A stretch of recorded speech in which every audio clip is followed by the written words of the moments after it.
තෙරුවන් සරණයි.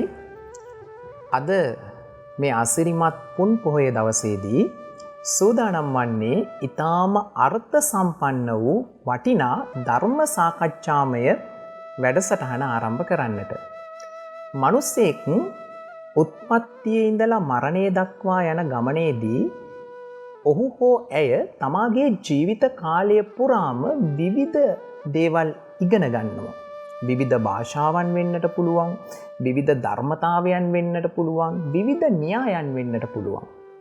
කෙනෙක් තමාගේ ජීවිතයේ අවසාන මොහොත දක්වා යන මේ ගමනේදී, ඉපදෙමින් මැරමින් යන මේ සංසාර ගමනේදී, සංසාර චක්‍රයේ ගෙවා දමද්දී බොහෝ දේවල් ඉගෙන ගන්නවා.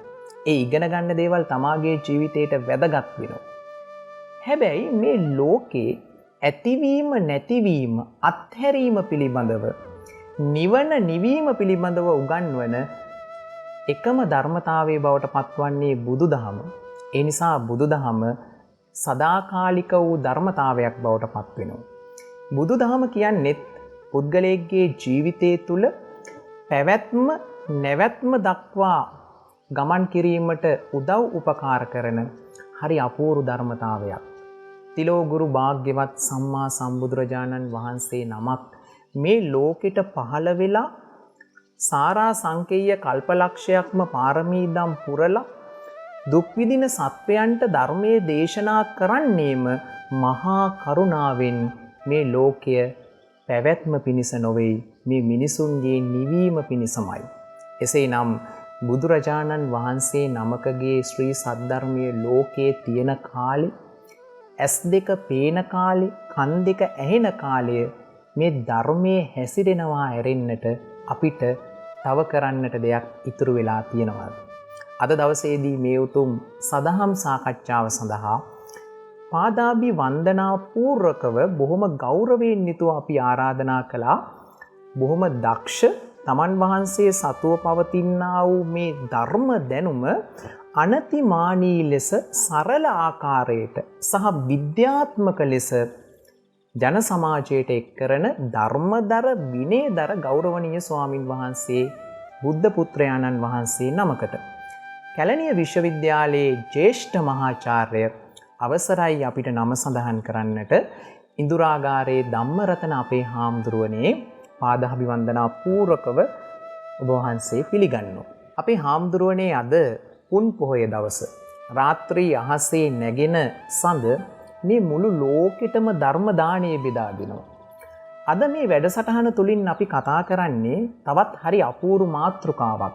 මේ මාතෘකාව පිළිබඳව කතා කරන්නට ඔබ වහන්සේ සුදුස්සෙක් බවට පත් වෙනවා. අද අපි කතා කරන්නේ කලාව, සාහිත්‍ය, සංස්කෘතිය, චාරිත්‍ර වාරිත්‍ර සහ බුදුදහම පිළිබඳව. අපේ හාමුදුරුවනේ කලාව සහ බුදුදහම අතර තියෙන සම්බන්ධතාවයෙන් අපි මේ වැඩසටහන පටන් ගමු. ඔව්, තෙරුවන් සරණයි සියලු දෙනාටම. අපේ දිමුත් රංගන මහත්මයා කලාව සහ බුදුදහම කියන මාතෘකාවේදී බෞද්ධ කලාව කියලා අපි ගමු.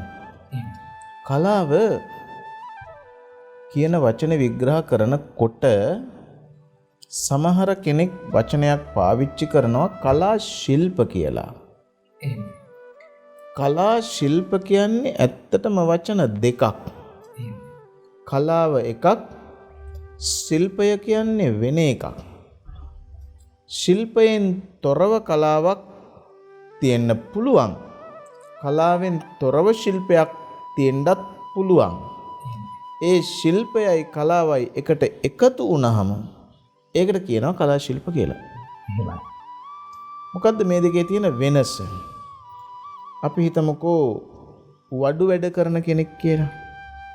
වඩු වැඩ කරන කෙනා කලාකාරයෙක් නෙමෙයි.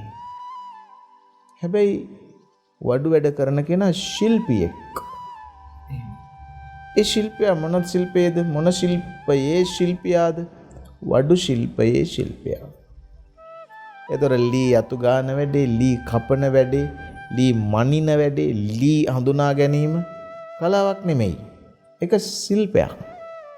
වද්දන විදිය, යා කරන විදිය, ඇන ගහන විදිය ශිල්පයක්. හැබැයි මේ හදන පුටුව හරි මේසේ හරි ලස්සන කරන එක කලාවක්. එතකොට කකුල් වලට වැඩ දාලා කැටයන් දාලා නැත්නම් කකුල් අමුතු විදිහට හදලා කකුල් වක්‍රාකාරව හදලා හතර සමාන්තරව බෙදලා එතකොට මේ පුටුව හරි මේසේ හරි වටේට මොකක් හරි රටාවක් දාලා ආන්න ඒක කලාවක්. එතකොට ඒ කලාව ඉදිරිපත් කරන මාධ්‍යය ශිල්පයක්. ඒ හින්දා කලාව ශිල්පයක් නෙවෙයි, ශිල්පය කලාවක් නෙවෙයි. ශිල්පියාට කලාවක් තියෙන්න පුළුවන්. කලාකාරයාට ශිල්පයක් නොතියෙන්නත් පුළුවන්. දැන් එතකොට කොහොමද මේක විග්‍රහ කරගන්නේ වෙන වෙනම? සමහරු ඉන්නවා ඇත්තටම ශිල්පීන් විතරයි. දොර හදන්න පුළුවන් වැහෙන්න, අරින්න. ඒකට කියන්නේ ශිල්පය කියලා. ගෙවල් හදන්න පුළුවන්, සිමෙන්ති බදාම ගාන්න පුළුවන්, ඒක ශිල්පයක්. කලාවක් නෑ. එතකොට එන්ජින් එකක් කැඩිච්චාම හදන්න පුළුවන්. ඒක ශිල්පයක්. කලාව කියලා කියන එක එලි දක්වන විලාශය තමයි, මාධ්‍යය තමයි ශිල්පය කියලා කියන්නේ. ශිල්ප කියලා කියන එව්වා පුරුදු කරන්න පුළුවන්. ශිල්ප කියන්නේ හදාරන එකක්. ශිල්ප කියලා කියන්නේ දක්ෂතා පෙන්වුම් කරන එකක්. ශිල්ප කියන්නේ වෙන කෙනෙකුගෙන් ණයට ගන්න පරිචයක්, පුහුණුවක්. කලා ශිල්පය කියලා කියන්නේ කාගෙන් හරි අපිට ඉගෙන ගන්න හම්බ වෙන දෙයක්. හැබැයි ශිල්පය කියන්නේ ඒක එහෙම වුණාට කලාව කියන්නේ ඒකට එහෙම නෙවෙයි. ශිල්පය කියන්නේ කාගෙන් හරි ගන්න එකක්. කලාව තමන්ගේ මනස ඇතුලේ උත්පාද වෙන්න ඕන. කලාව හැඟීමක්. ශිල්පය පුරුද්දක්. ජීවිතේ මිනිස්සෙක් හැටියට ජීවත් වෙලා ඉන්න අපි හැමෝගෙම ඇතුලේ කලාකරුවෙක් ජීවත් වෙනවා කියලා කිව්වොත් සමහර විට ඒකේ සත්‍යතාවයක් තියෙන්නටත් පුළුවන්, ඒ කාරණාව අසත්‍ය වෙන්නටත් පුළුවන්. ලෝකේ හොඳම කලාව වෙන්නේ අපේ හාමුදුරුවනේ හුදකලාව කියලා කියනවනේ. ජීවත් වෙලා ඉන්න මිනිස්සෙක් මරණය දක්වා යන ගමනේදී විවිධ වෘත්තීන් කරනවා. අපේ හාමුදුරුවෝ සඳහන් කළා විවිධ ශිල්පයන් ප්‍රගුණ කරනවා. ඒක චිත්‍ර කලාව වෙන්නට පුළුවන්, මූර්ති කලාව වෙන්නට පුළුවන්, හාමුදුරුවෝ සඳහන් කරපු විදිහට වඩු ශිල්පය වෙන්නට පුළුවන්. මේ ශිල්පය සහ කලාව අතර තියෙන සම්බන්ධතාවය හාමුදුරුවෝ හරි අපූර්වට පැහැදිලි කරද්දී අර හාමුදුරුවනේ හොඳම කලාව හුදකලාව කියලා බුදුහාමුදුරුවෝ දේශනා කරේයි. ඔව්, හොඳම කලාව හුදකලාව කියලා කතාවක් තියෙනවා. ඒ කතාව වෙන්නේ හුදකලාව කියන වචනේ කලාව කියන වචනේ තියෙන නිසා වෙන්න ඇති. ඒක බුද්ධ දේශනාවකටත් වඩා බුදු පියාණන් වහන්සේ හුදකලාව අගය කළා. හැබැයි හොඳම කලාව හුදකලාව කියන්නේ සිංහලයේ අපි කියන ප්‍රකාශයක්. ඒ කෙසේ වෙතත් කලාව හුදකලාවය, හුදකලාව කලාවය කියලා කියන එකේ ගණ්ඩ තියෙන කාරණාවක් තියෙනවා. එහෙමයි. ඒක තමයි පරිකල්පනා ශක්තිය කියන ශක්තිය මනස ඇතුලේ තිබුණොත් විතරයි කලාත්මක සිතිවිල්ලක් උත්පාද වෙන්නේ. ඒතර පරිකල්පනා ශක්තිය නමින් හඳුන්වනු ලබන්නේ අලුත් අදහසක් හිතට එන එක. ඒකට කියනවා සංස්කෘත කාව්‍ය ශාස්ත්‍ර විචාරකයෝ. සංස්කෘත තමයි භාෂාව ඉන්දියාවේ ශාස්ත්‍රීය කෘති රචනා කරපු. ඒ ශාස්ත්‍රීය කෘති රචනා කරපු කෘති අතරත මේ කාව්‍ය විචාරවාද පිළිබඳව රචනා කරලා තියෙන කෘති විශාල ප්‍රමාණයක් තියෙනවා. ඒකෙන් දණ්ඩින් නම් වූ පඬිවරයාගේ කාව්‍ය ආදර්ශය, ආනන්ද වර්ධනයන්ගේ ද්වන්‍යාලෝක ආදි කොට ඇති විශාල සාහිත්‍ය දර්පණ ආදි කොට ඇති විශාල සාහිත්‍ය විචාර ක්ෂේත්‍රයක් තියෙනවා. වෘත්ත රත්නාකරය ආදි කොට ඇති. පාලියෙත් තියෙනවා, සිංහලෙත් තියෙනවා. මේ කියාපු කාරණාවල, මේ කියාපු කෘතිවල කියනවා පුද්ගලයන් සතුව තියෙන්න පුළුවන් තියෙනවා ප්‍රතිභා කියලා වචනයක්. ප්‍රතිභා කියලා දෙයක්. අපි අහලා තියෙනවනේ ප්‍රතිභා පූර්ණ කියලා. එතකොට ප්‍රතිභා පූර්ණ කියන්නේ ප්‍රතිභාවෙන් පිරිච්ච. මොකද ප්‍රතිභාව කියලා කියන්නේ? අපූර්ව වස්තු නිර්මාණක්ෂමා ප්‍රතිභා. මොකද ඒකේ තේරුම? අපූර්ව වස්තුවක් නිර්මාණය කිරීමේ හැකියාව තමයි ප්‍රතිභාව කියලා කියන්නේ. ඒතර අපූර්ව කියන්නේ පෙර නොවූ විරු. අන්න හරි. පෙර නොවූ විරු. පූර්ව කියන්නේ පෙර කියන එකනේ. අපූර්ව කියන්නේ පෙර නොවූ විරු. ඒ කියලා කියන්නේ අලුත්. එතකොට පෙර නොවූ විරු නම් අලුත්ම අලුත්. අපූර්ව වස්තු නිර්මාණක්ෂමා කියලා කියන්නේ පෙර නොවූ විරු අලුත්ම අලුත්. අදහසක්, සංකල්පනාවක්, සිතිවිල්ලක් ඇති වෙනවා නම් කාගේ හරි හිතේ, එයාට කියනවා, ඒකට කියනවා ප්‍රතිභා පූර්ණ කියලා. ප්‍රතිභා පූර්ණ හැකියාව හාමුදුරුවනේ ඒක මනෝභාවයක්. මේක මේ ආත්මයේ කෙනෙක් ලබා ගන්න දැනුමක් නෙමෙයි. පූර්වාත්මීය කුසල කර්මයක් හැටියට කෙනෙක්ගේ මේ විඥාණය තුල තියෙන දෙයක්. හාමුදුරුවන් තුල තියෙනවා ඊටා හොඳ ප්‍රතිභා පූර්ණ හැකියාවක්. ලබාගත් ධර්ම දැනුම හරි අපූර්වට පොදු මහජනතාවට සංනිවේදනය කරන්න. මා ඉදිරිපස ඉන්න කැමරා ශිල්පියට තියෙනවා හොඳ ප්‍රතිභා පූර්ණ හැකියාවක්. ස්වාමින් වහන්සේව අපේ හාමුදුරුවන්ව සහ මාව කැමරා කාචයට. අපේ හාමුදුරුවනේ කලාව කියන්නේ ඊටාම දීර්ඝ මාතෘකාවක්නේ. බුදුරජාණන් වහන්සේ එක්තරා අවස්ථාවකදී මා නිවැරදි නම් සත්‍යවිඳුගේ වීණා වාදක ශිල්පියාට කියනවා ඔබගේ ගායනය වාදනය ඉක්මවා ගියෙත් නෑ, වාදනය ගායනය ඉක්මවා ගියෙත් නෑ කිය. හාමුදුරුවනේ මේ බුදුරජාණන් වහන්සේ මේ කලාවට ලබා දීපු තැන මොකක්ද? ඇත්තටම බුදු පියාණන් වහන්සේ කලාව ප්‍රතික්ෂේප කරලා නැහැ. බුදු පියාණන් වහන්සේ සෞන්දර්ය ප්‍රතික්ෂේප කරලා නැහැ. සෞන්දර්ය කියන වචනේ හැදෙන්නේ සුන්දර කියන වචනේ. වරක් බුදුහාමුදුරුවෝ ගාවට එනවා පංචසික කියන වීණා වාදකයා. ඔහුගේ නම සිංහලෙන් සඳහන් කරන්නේ පන්සිලු කියලා. පන්සිලු. පන්සිල් නෙමෙයි පන්සිලු. එහෙම කියද්දි මට මතක් වෙනවා ඔය පාරේ යන සමහර තරුණයෝ. සිඛ කියලා කියන්නේ, සිඛා කියලා කියන්නේ පහනේ දැල්ල. ප්‍රේමවන්තියගේ නම සූර්ය වච්චසා. දැන් මේ සූර්ය වච්චසා ප්‍රේමවන්තිය ගැන සින්දුවක් ලියලා සූර්ය වච්චසා ප්‍රේමවන්තිය ගැන සින්දුව කියන්න වීණා වාදනයකුත් වීණාවකුත් අරගෙන ආවා බුදු පියාණන් වහන්සේ අසලට. එහෙමයි. ඇවිදින්න අහනවා බුදුහාමුදුරන්ගෙන් ස්වාමීනි භාග්‍යවතුන් වහන්සේ සින්දුවක් ලිව්වා කියන්නද? කියන්න කිව්වා. මෙයා තමන්ගේ ප්‍රේමවන්තිය ගැන සූර්ය වච්චසා කියලා කියන්නේ හිරු කිරණ. සන්රයිස් එයාගේ නම. සන්රයිස්. එතකොට හිරු කිරණ වගේ දීප්තිමත් තමන්ගේ ප්‍රේමවන්තිය ගැන මෙයා හරි ලස්සන ගායනාවක් ඉදිරිපත් කරනවා. එහෙමයි. ඒක ඉදිරිපත් කළ ඉවරනාට පස්සේ තථාගතයන් වහන්සේ මතක් කරනවා, දේශනා කරනවා මනවි පංචසික කියලා. තුන් වතාවක් කියනවා ඉතාම හොඳයි පංචසික, හරිම ලස්සනයි, මනස්කාන්තයි පංචසික, බොහොම හොඳයි පංචසික කියලා. එහෙම කියලා අගය කරනවා. ඇයි දන්නවද බුදු පියාණන් වහන්සේගේ මේ දේශනා කරන අනිත්‍ය සහ ප්‍රතීත්‍ය සමුත්පන්න දේශනාත් එක්ක කලාව ගැලපෙන්නේ? කලාව ගැලපෙන්නේ, කලාව තියෙන්නේ විඳ ගන්න විතරයි. කලාව අරගෙන යන්න නෙමෙයි. කලාව තියෙන්නේ විඳ ගන්න.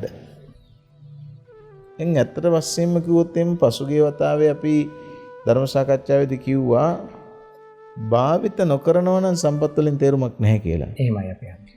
ඒ වගේ හැම එකකම සුන්දරත්වයක් තියෙනවා. හැබැයි ඒකේ අවභාවිතාවක් තියෙනවා මෙන්න මෙහෙම. අපි හිතමුකෝ මේව නිදර්ශනයක් වශයෙන් විතරක්. මොකද මේ විද්‍යුත් නාලිකාවල හැම කාරණාවක්ම කියන්න බෑ. නොකියවෙන කාරණාව ඔබ වටහා ගත යුතුයි. සමනලයක් ඉන්නවා කියන්නකො. ලස්සන නැද්ද? ලස්සනයි. මල් පැණි බොන්නේ නැද්ද? බොනවා තමයි. මල් පැණි බොනවා බලාගෙන ඉන්න ආස නැද්ද? ආසයි තමයි.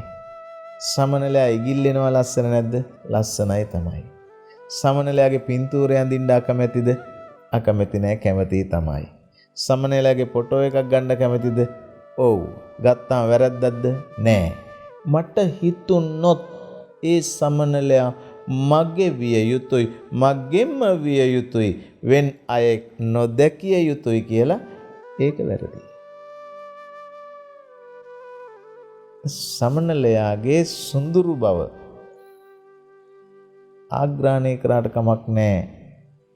නාහෙන් දැක්කට කමක් නැහැ. ඇහෙන්. හැබැයි එය මට විය යුතුයි, මට පමණක් විය යුතුයි කියන තැනට ආපුවම සිතවිල්ල අකුසලයි.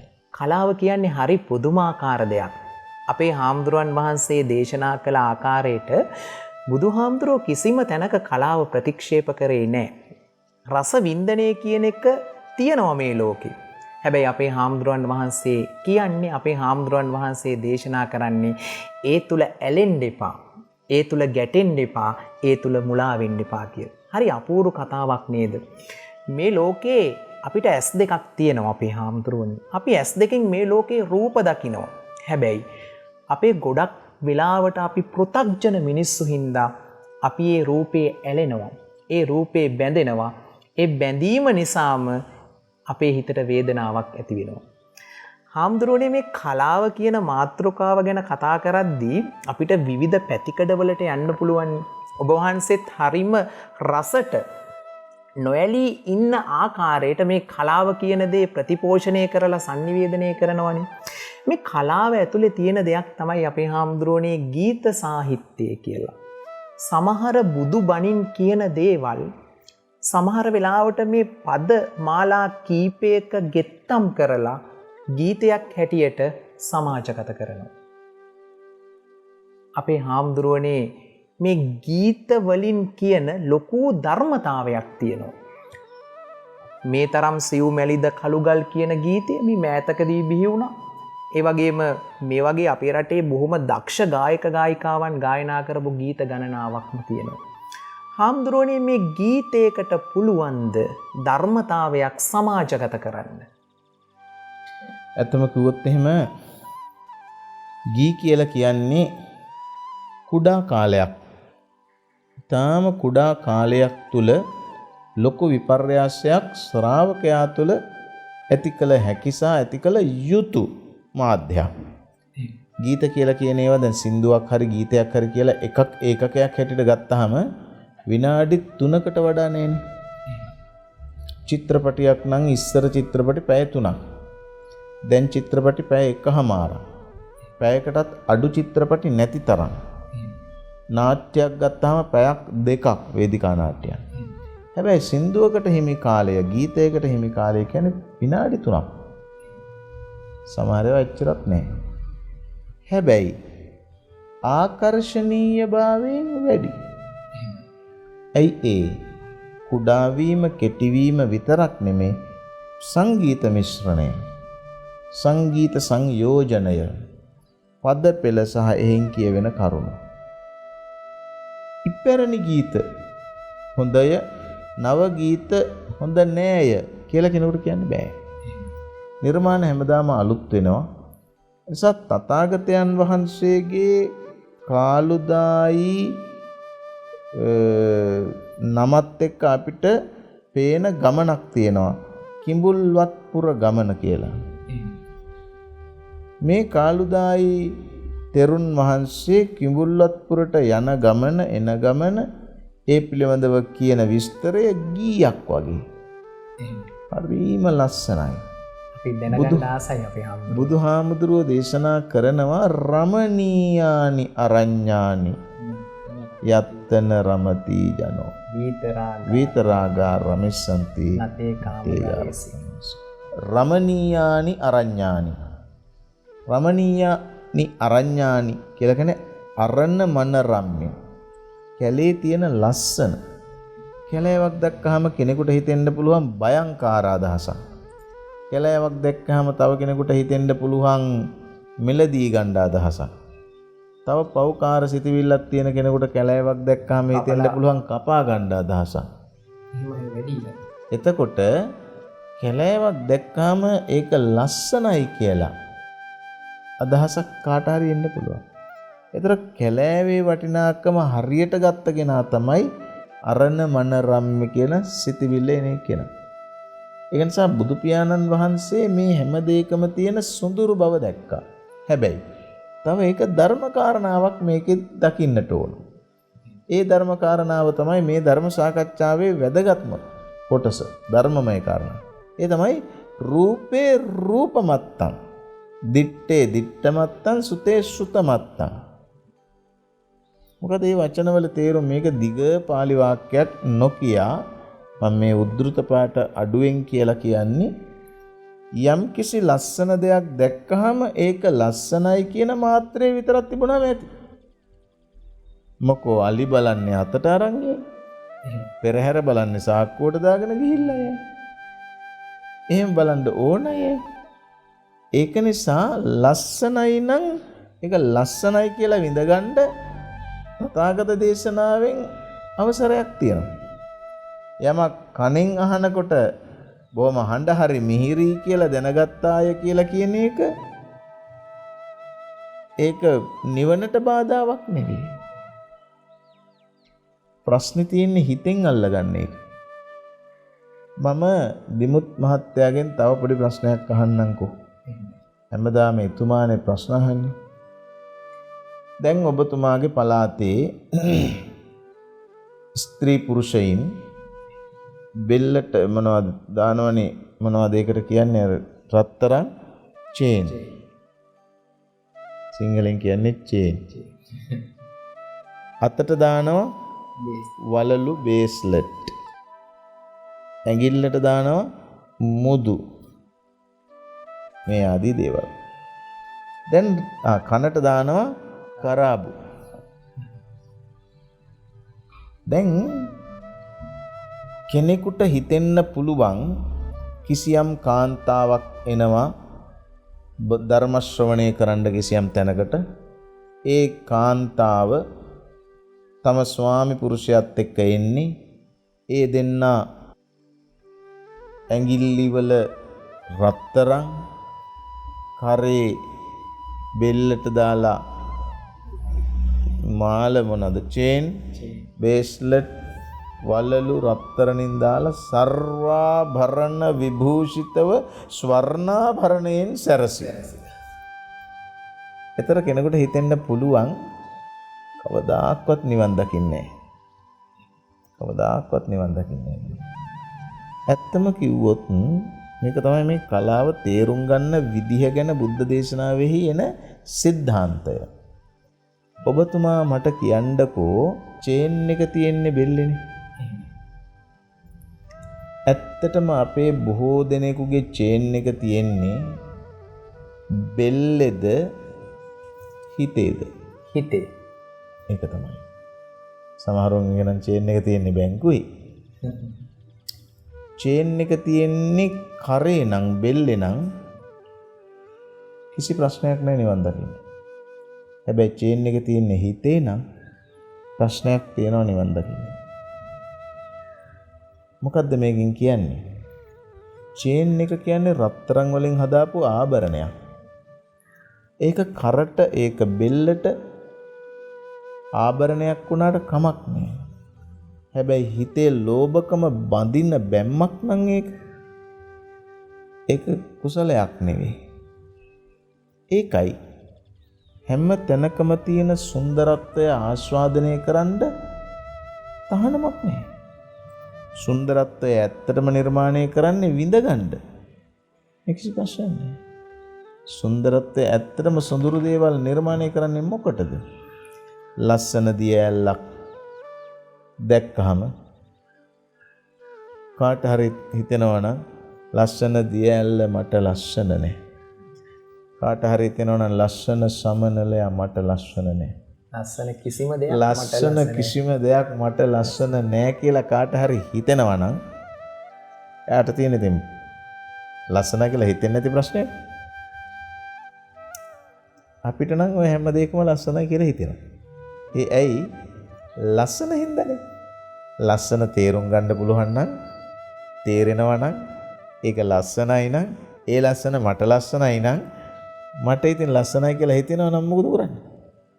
ඒක මනෝභාවයක් නේ. හැබැයි මං ඇප්ලිකේෂන් දානවා නම් ඒකට ලස්සන දෙයට මං ඇප්ලිකේෂන් දානවා. ලංසු තියනවා නම් ලංසු තියනවා. තරඟ කරනවා. වාද විවාද කරනවා. ඊට පස්සේ යුද්ධයක් කරනවා. ඒක ලස්සන වෙනුවෙන් කරන වැඩසටහනක්. හාමුදුරුවනේ ලස්සන රෝස මලක් ඈත පිපිලා තියෙනවා අපි දකිනවා. හැබැයි ඔය රෝස මල ඈත පිපිලා තියෙද්දී අපි උත්සාහ කරන්නේ රෝස මල කඩා ගන්න. හැබැයි අපිට හිතන්න පුළුවන් නම් ඒ ලස්සන රෝස මලේ ලස්සන තියෙන්නේ මලේ තියෙන තාක්කල්, ගහේ තියෙන තාක්කල් කියලා. අපිට පුළුවන් වේවි අපේ හිත හදාගන්න. අපේ මිනිස්සු අපේ හාමුදුරුවනේ ගොඩක් වෙලාවට උත්සාහ කරනවා ලස්සන දේවල් තමාගේ කරගන්න.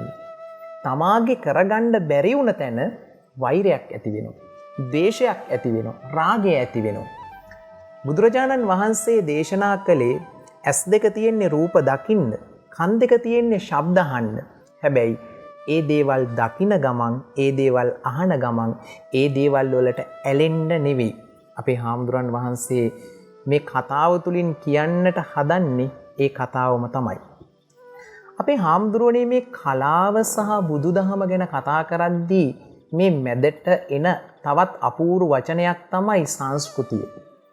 කෙනෙක් හිතන්න පුළුවන් කලාකරුවෙක්ට කලාවක් කරද්දී ඒ කලාව ජන සමාජගත කරද්දී සංස්කෘතිය කියන දේ මේ කලාවත් එක්ක කොහොමද yaadෙන්නේ කියන කාරණාව. ඇත්තටම අපේ හාමුදුරුවනේ හාමුදුරුවන්ට දැනෙන විදිහට සංස්කෘතියක් කියන්නේ මොකක්ද? සංස්කෘතිය කියලා කියන්නේ කිසියම් ජන සමාජයක් දීර්ඝ කාලීනව තමාගේ ආචාර ධර්ම හා තමාගේ වින්දනය උදෙසා නිර්මාණය කරගන්න සිතවිලි හා ක්‍රියාකාරකම් රාශියක්.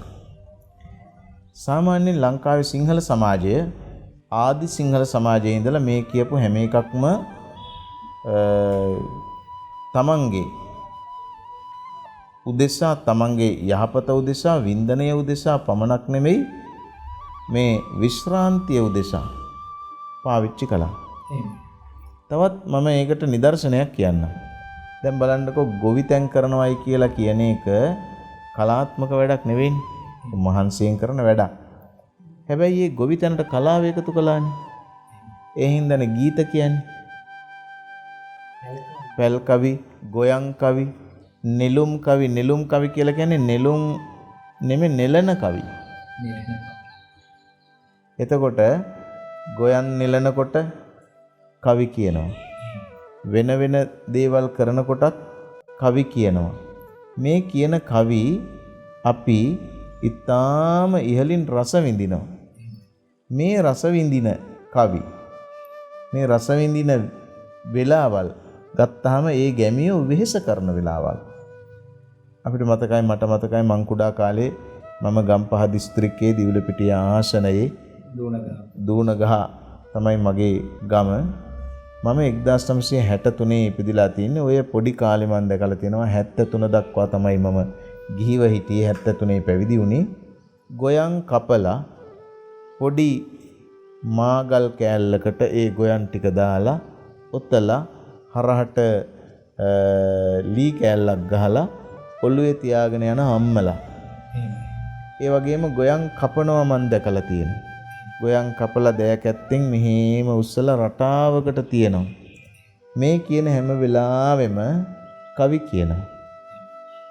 දැක්කද කලාව කියලා කියන එක ජන ජීවිතයේ අංගයක් බවට පත් කරගන්න විදිහ. කරත්තවල ඈත ගමන් බිමන් යන අය කොයිතරම්නම් කරත්ත කවි කියලා තියෙනවද? දැක්කද? සංස්කෘතිය කියලා කියන්නේ ආන්ගේ වෙහෙසකර ව්‍යායාමයේ සුන්දරත්වාරෝපණය. නිකම් බලන්නකො පරණ හැන්දක් අරගෙන හැන්දේ තියෙනව නේද කොච්චර කලාවක් කියලා. ඊගාවට දත් හාරන දත් කූරක් අරන් බලන්න. දත් කූරේ කැටයම් තියෙනව නේද කියලා. වළඳක් අරගෙන බලන්න. ඒක තමයි සංස්කෘතියේ ස්වභාවය. ලංකාවේ විතරක් නෙවෙයි.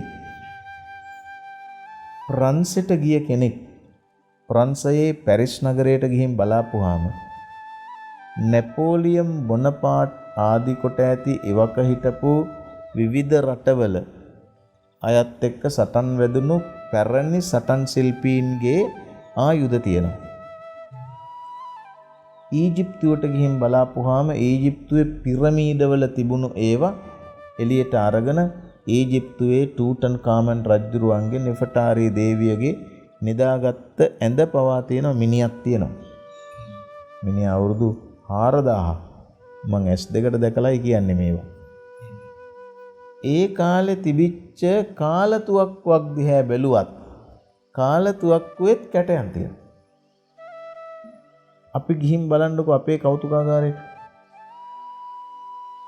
කෞතුකාගාරයට සම හුඟක් දෙනෙක් සිංහලෙන් කියන්නේ මියුසියම් එක කියලා. ආන් ඒ මියුසියම් එකට සිංහලෙන් කියන්නේ. ඒකේ ගිරයක් අරන් බලන්න. අර හෙප්පුව අරන් බලන්න. පඩික්කම් අරන් බලන්න.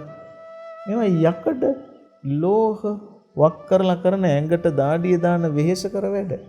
ඒ උනට කැටයමක් නැති වැඩක් නේ. කැටයමක් නැති වැඩක්. නගුලක් අරන් බලන්න. කැටයමක් නැති වැඩක් නෑ. ජනේලයක් අරන් බලන්න පරණ කැටයමක් නැති වැඩක් නෑ. ශිල්පීයව කලාව ගොඩනගලා තියෙනවා. කැටයමක් නැති වැඩක් නෑ. නිකන් බිත්තියක් තියලා බලන්න සින්දුවක් කවියක් ලියලා නැද්ද කියලා. සීගිරි අප්සරාව දැකලා සීගිරි ගාලේ කවි ලිව්වේ නුඹයි පුතේ කොට අපි වෙන්නේ නැදිනේ. එතකොට වගා කරනකොට වගා කරන එකේ පිළිවෙල බලන්න. අද්දට වගා කරනකොටත් කඳු වගා කරනකොට ලස්සන බලන්න. ඒකේ තියෙන කලාව බලන්න. වගා කරන කෙනාට කොච්චර ලොකු කලාත්මක ශිල්පයක් තියෙනවද කියලා තේරෙනවා. අපි වගා නොකර ඈත ඉඳලා බලාගෙන යනකොට මොනවද වාහනේ යනකොට වගා කරලා තියෙන දිහා දැක්කහමත් ලස්සනයි. වනාන්තරයක හැඩරුව බලන්න. ඒ හින්දා සුන්දරත්වය ආස්වාදනය කරගන්නවාය කියලා කියන එකට කලාවක් විසින් පුදුම තරම් දේවල් තියෙනවා. ඇඳක් බලන්න ඇඳ කොච්චර ලස්සන කරන්න ඕනද කියලා. මම පොඩි කතන්දරයක් කතාවක් කියන්නම්. මේ චූටි කතාවක්. අපේ පන්සලේ දානයක් තිබුණා. ඒ දානෙට ඇත්ත වශයෙන්ම එදා දානේ ගෙනාවේ එක්තරා ගෙදරකින් දානේ සකස් කරලා. ස්වාමින් වහන්සේලාට පන්සලේ දෙන කඩින පින්කම් දානයක් කියමුකෝ. දානේ උයලා. පණිවිඩේ එව්වා ස්වාමින් වහන්සේ ඉක්මනින්ම දානෙට මේ දාන ගේන්න වාහනේ වань. අපි වාහනේ යවුවාම දානේ උයාපු මහත්තයා එයා පිරිමියෙක් දානේ භාජන පිටින් අරන් ආවා. පස්සේ කිව්වා එහෙනම් ස්වාමීන් වහන්සේ කොහොම මේ දාන්න භාජන මං කොයි තියෙනවට දාන්න. 10ට විතර ඇතින් තියෙනවට කියන්නේ මොනවද තියෙන්නේ පිඟන්නේ තියෙන්නේ. ඒ උයි දාන්න පිඟන් වලට දාන්න. පිඟන් වලට දාන්න බෑ ව්‍යංජන එහෙම. ඔය තියෙන අර බෝල් වගේ තියෙන එහෙම දාන්න. ඒවට දාන්න බෑ. මං කව මහත්තයා මේ දැන් විකාර කර ඉන්න වෙලාවක් නැහැ. ගෙනත් තියෙන මේ දාන වෙලාව ලඟ වෙනවා. ඔය තියෙන භාජන මොනවට හරි දාලා ගන්නකෝ අරන් වළඳන එකනේ. මේ මිනිස්සයා උයන් ආපු දාන එක වාහනෙන් බෑවේ නෑනේ. බත් වලට මේ જાතිය එකක් ඕන කිව්වා. පරිප්පු එකට මේ જાතිය එකක් ඕන කිව්වා. අලයකට මේ જાතිය එකක් ඕන කිව්වා. දැන් හොයපන්කෝ භාජන. පැය භාගයයි තියෙන්නේ. බාන්නෙම නෑ දෙන්නෙම නෑ. මං කෝ ඕක බාපන්. දැන් මේ දාන්නේ සකස් කරන්න. බෑම කිව්වා. පස්සේ මං කෝ දැන් බාන්නෙම නෑ දැන් මං බා ගන්නද? මං වැඩේ කරන්නම් ස්වාමීන් වහන්සේ පැත්තකටලා ඉන්න කියලා මනුස්සයා ගෙදර ගියා. ගෙදර ගිහිල්ලා එයා ගාව තිබුණා භාජන. භාජන ගිහලා ලස්සනට තියලා දැන් පිළිවෙලකටම තියලා. දාන වෙලාව පහුන්නේ දාන වෙලාව පහුනේ නේ. බත් ලස්සනට එකකට දාලා. ඊළා ඉතින් දානේ දුන්නා. දානේ දීලා ඉවර වෙලා ඔක්කොම කරලා ඉවරලා හැන්දෑවේ ආවා මේ මනුස්සයා. එදා මං එයාගෙන් ඉගෙන ගත්තා. අපි මම දැන් ජ්‍යෙෂ්ඨ මහාචාර්යනේ. එහෙමයි. මං එදා එයාගෙන් ඉගෙන ගත්තා. ජ්‍යෙෂ්ඨ මහාචාර්යවරුන්ට ඉගෙන ගන්න දේවල් ඕනේ තරම් තියෙනවා කියලා මං දන්නවා. මං එක ඉන්නේ එහෙමයිනේ. ඒක නිසා. එතකොට එයා මට මං ඇහුවා මොකද ඔයා දානේ බෑවේ නැත්තේ? මේ කලාව ගැන කියන්නේ. කිව්වා අපේ හාමුදුරුවෝ හිතන විදිහට වළඳන්නේ කනෙන්ද කටෙන්ද නාහෙන්ද ඇහෙන්ද ඇඟෙන්ද කියලා. ඇස කන නාසය දිව ශරීරය. ඉන්ද්‍රිය පහයිනේ හාමුදුරුවෝ බණටනේ කියන්නේ. වළඳන්නේ මොකෙන්ද? වළඳන්නේ කටෙන්. වැරදි. මොකක් කන්නේ කටෙන් දැන් ඔය මහත්තයා කන්නේ කටෙන් නෙමෙයිද? අපි වළඳන්නේ කටෙන් නෙමෙයිද? වැරදි. කොහොමද වරදින්නේ? මටත් ඉතින් චුට්ටක් කේන්ති යනවනේ. කොහොමද වරදින්නේ? කටෙන් නෙමෙයිද කන්නේ? නෑනේ ආන්දරනේ කටෙන් කන්න බෑනේ. මොකද්ද බං මේ කතාවේ තේරුම? අතරබීරි කතාව. ඊටසේකවා අපේ හාමුදුරුවනේ ඉස්සර වෙලාම මිනිස්සු කන්නේ ඇහෙන්. කටෙන් කන්නේ සත්තු. ඉස්සර වෙලාම කන්නේ ඇහෙන්. මං ගෝ හරි. මට තේරුණා. ඊගාවට කන්නේ නාහෙන්. සමහර ඒවා කන්නේ කණෙන්. කල්පනා කණෙන් කන්නේ වුණාද පපඩම් එහෙම. සද්ද නැත්තම් පපඩම් කන්න වෙන්නේ. දැන් පපඩම් වල රහ නැද්ද? තියෙනවා. පපඩමේ පෙනුම නැද්ද? පෙනුම තියෙනවා. චරස් ගන්න නැත්තම් කන්න බෑ. මං අහන්නේ පොඟෝල කනවද කොකිස්? ඒක තමයි එයා මට කියනවා ඉස්සෙල්ලාම කන්නේ ඇහෙන් ඊගාවට කන්නේ කන්නෙන් නැ නාහෙන් සමහර ඒවා කන්නේ කනෙන් ඊට පස්සේ පුළුවන් වුණොත් කන්නේ කටෙන්. එතකොට දැන් කටෙන් කනවාය කියලා කියන කාරණාවට එන්න එයා මට කියනවා ලස්සනට තිබ්බේ නැත්තම් ඇහෙන් කන්න බෑ. ඇහැ ප්‍රතික්ෂේප කළොත් බඩ ප්‍රතික්ෂේප කරනවා. හැම වැඩකම ලස්සනක් තියෙන්න ඕනේ. එයා මට ලස්සන නිදර්ශනයක් කිව්වා. ඒක මම කියන්නේ මේ විද්‍යුත් නාලිකාවේ කැමැත්තෙන් නෙමෙයි. ඒ උනාට ඒක කියන්න. හොඳයි. අවසර තියෙනවා අපේ හාමුදුරුවනේ. එයා මගෙන් ඇහුවා පන්සලේ තියෙනව නේද අපේ හාමුදුරනේ අලුතෙන්ම ගෙනාපු පඩික්කම. මහත්තයා දැක්කද? ඔව් මං දැක්කා. ඒ පඩික්කම මොනවෙන්ද හදලා තියෙන්නේ? පිත්තල. ඒක ලොකු පඩික්කමක්. හාමුදුරු පාවිච්චි කරන්නේ නැද්ද? පිත්තල පඩික්කම් වලට කෙල ගහන්න හිතෙන්නේ නැහැ මහත්තයා. ඒ පඩික්කම තාම මොනවක්කටවත් පාවිච්චි කරලා නැද්ද? මොකකටවත් පාවිච්චි කරන්නේ. කවද්ද ගෙනාවේ? ගිය සතියේ ගෙනාවේ. පූජා කළා. අලුත් එක. ලබන සැරේ අපේ දානේ දවසට මම මේ පඩික්කමේ හාමුදුරන්ට පරිප්පු දාලා පූජා කරනවා. වේදනාව. කමක් නැද්ද?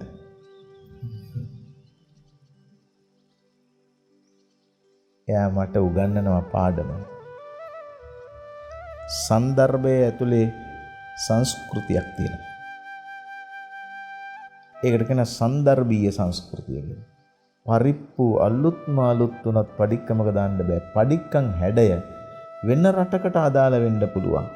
අපේ රටට අදාළව ව්‍යංජන දාන්න බෑ. අලුත්ම අලුත් පඩික්කම හැඩය ඒ විදියටම තිවිද්දි ඒ පිත්තල ටික දිය කරලා ලස්සන භාජනයක් හැදුවොත් පරිපූර්ණ කරනවා. ඒ තඹමයි, ඒ පිත්තලමයි, ඒ ලෝහයමයි හැඩය වෙනස්. සන්දර්භීය සංස්කෘතිය. ඒක නිසා කලාව කියන්නේ සිතවිල්ලක්, මනෝභාවයක්. ඒකේ සන්දර්භය ඇතුලේ කලාත්මක වෙන්නම ඕන. එහෙම නැත්නම් ඒක අසංස්කෘතිකයි. හාමුදුරුවෝ හරි අපූර්ව කාරණාවක් මේ කතාව ඇතුලේ මතු කරනවා. හාමුදුරුවෝ හරි අපූර්ව කතාවක් ඇතුලේ කලාව කියන දේත් මතු කරා. මේ මම ජ්‍යෙෂ්ඨ මහාචාර්යවරයෙක්. හැබැයි මටත් ඉගෙන ගන්න දේවල් බොහෝ තියෙනවා. අපේ හාමුදුරුවන්ට අපි ගරු කරන්නේ ඒ හාමුදුරුවන් තුල තියෙන අනතිමානී ගුණය නිසා. මාහරි උගතා මාහරි ජගතා සිතනා මිනිහා මෝඩයෙකි කියලා වික්ටර් රත්නායක කලාකරුවා ගීතයෙන් කියන්නට ඇත්තේ අපේ හාමුදුරුවනේ. ඒ නිසා වෙන්නේ නැති.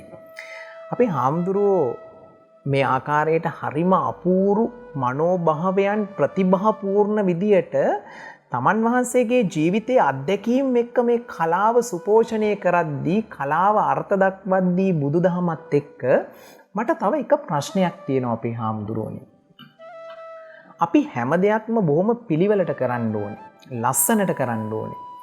කෙනෙක් හිතන්න පුළුවන් හාමුදුරුවනේ මට ඇහිලා තියෙනවා දැන් මේ බුදුරජාණන් වහන්සේට අපි වන්දනාමාන කරනවා. මල් පහන් හඳුන් කූරු සුවඳ දුම් පූජා කරනවා. අෂ්ටපාන පරිස්කාර පූජා කරනවා. කෙනෙක් හිතනවා මෙච්චර දේවල් මේ විදිහට කරන්න අවශ්‍යයිද? ඒ කියන්නේ දැන් බුදුරජාණන් වහන්සේට අපි නිවැරදි ආකාරයට පූජාවන් කරද්දී නිවැරදිව මල් ආසනයේ වෙනම සකස් කරලා හඳුන් කූරු ආසනයේ වෙනම සකස් කරලා පිළිවෙලක් හාමුදුරනේ ඒ තුලත් කලාවක් තියෙනව නේද? ඊටාම පැහැදිලි. ඊටාම පැහැදිලි. මට ඔබතුමා කියන්නකෝ දිමුත් රංගන මහත්තයා මම දන්නේ විවාහකද නැද්ද කියන්නේ. අවිවාහකයි. අවිවාහකයි. දිමුත් රංගන මහත්තයා ගිහින් තියෙනවනේ වෙඩින් වලට. එහෙමයි. වෙඩින් වල කරන්නේ කසාද බඳින එක නේද? එහෙම අහපුවාම නිකන් හොඳ නෑ වාගේ. ඇත්තටම කසාද බඳින්න වෙඩින් ගන්න ඕනේද? කොහෙත්ම නෑ. කොහෙත්ම නෑ. ඔය අපේ ගම් වල පැනලා යනවා කියලා එකක් තියෙනවා. සහේට ගන්නවා කියලා නේ හාමුදුරනේ ඉස්සර කියන්නේ. දැන් කරන්නේ පැනලා යනවා. පැනලා යනවා කියන්නේ පැන යනවා කියන එක නෙවෙයි. පැනලා යනවනේ. ගිහින් බඳිනවනේ. වෙඩින් නෑනේ. වෙඩින් නැතුව බඳින්න පුළුවන්ද? පුළුවන්. බඳින්න නැතුව වෙඩින් පුළුවන්ද? පුළුවන්. බඳින්නේ නැතුව වෙඩින්. හරි අමාරුයි. මේවට උත්තර දෙන්න. බඳින්නේ නැතුව වෙඩින් ගන්න එකයි වෙඩින් නැතුව බඳින්න එකයි දෙකක්. දැන් මොකද්ද මේකෙන් කියන්නේ? වෙඩින් කියලා කියන්නේ අවස්ථානුරූපී නිර්මාණය කරන ලද සංස්කෘතික අංගයක්. දැන් ඉස්සර කාලේ තිබුණාද ඔය මොනවද රිසෙප්ෂන් හෝල්? නෑ මේක තිබුණේ.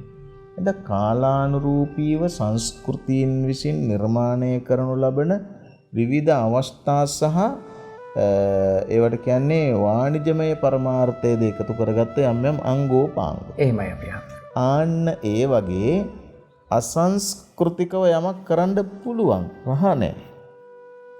ඒ වගේ පින්කමක් කරනකොට මං නිකන් ඔබතුමාගෙන් අහන්නේ. ඇත්තටම සිල් සමාදන් වෙලා අට සිල් රකින්න සුදු අඳින්නම ඕනද? එහෙම එකක් නැහැ. සිල් රකින්නේ රෙද්දෙන්. එහෙම නැහැ. එහෙනම් ඉතින් සිල් රකින්න සුදු අඳින්නේ. ඒක තමයි. ඒ හැටි. ඒක නිසා සංස්කෘතික ජීවිතයක් කියලා කියන්නේ ආගමික ජීවිතයක් කියන්නේ ඊට අදාළ සන්දර්භය ඇතුලේ වටිනා දෙයක්. දැන් බුදු පියාණන් වහන්සේට අපි සමහර මල් පූජා කරන්නේ නේ. රෝස මල් පූජා කරන්නේ, ඇන්තූරියම් පූජා කරන්නේ නේ. ඇයි ඒ? පූජා කරාම මොකද වෙන්නේ? මොකුත් වෙන්නේත් නැහැ. ඒක තමයි සංස්කෘතියක්. ඒක නිසා ආගමක් ඇතුලේ සංස්කෘතිය තියෙන්න පුළුවන්, මලගයක් ඇතුලේ සංස්කෘතිය තියෙන්න පුළුවන්, වෙන වෙන තැන්වලත් සංස්කෘතිය තියෙන්න පුළුවන්. ඒක නිසා කලාව කියලා කියන්නේ සංස්කෘතිය කියලා කියන්නේ ඉතාමත්ම අවශ්‍ය දෙයක් ජීවිතේට වටිනා කියන. කලාව සංස්කෘතිය චාරිත්‍ර වාරිත්‍ර කියන්නේ හරි පුදුමාකාර දේවල්. මේ ලෝකේ කලාව පිළිබඳව කතා කරද්දී අපේ හාමුදුරුවනේ ශ්‍රේෂ්ඨතම කලාකරුවා බවට පත්වන්නේ බුදුරජාණන් වහන්සේ. ඒක අවිවාදිතයි.